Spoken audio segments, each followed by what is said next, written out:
of food waste at the retail and consumer levels by 2030. To do this, the EU is revising date marking, clarifying the difference between use by, a safety date, and best before, a quality date. Research shows many people throw away safe food because they confuse these two terms.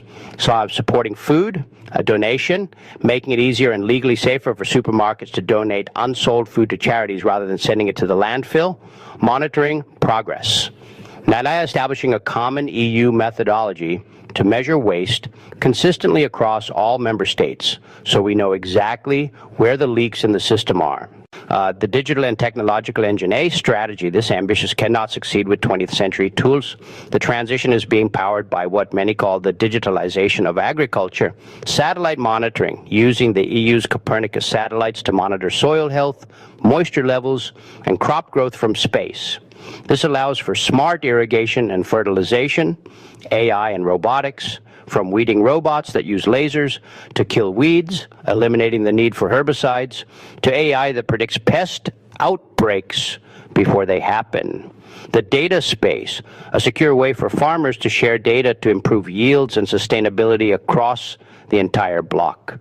This also helps younger, tech-savvy people see farming as a modern, attractive career path. Challenges and controversies.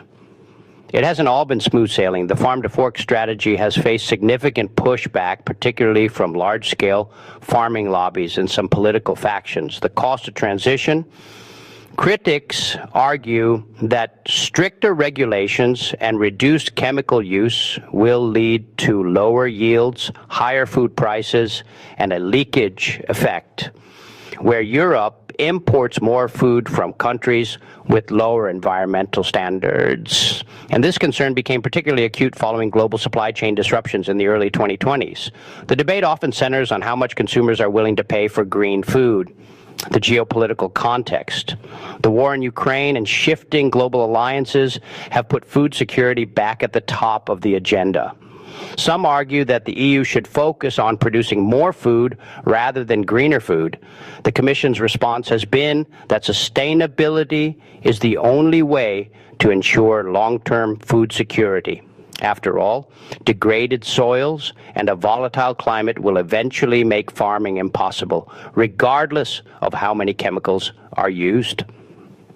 The farm-to-fork strategy is a bold attempt to rewrite the social contract of food. It asks farmers to become stewards of the environment, companies to prioritize health over profit margins,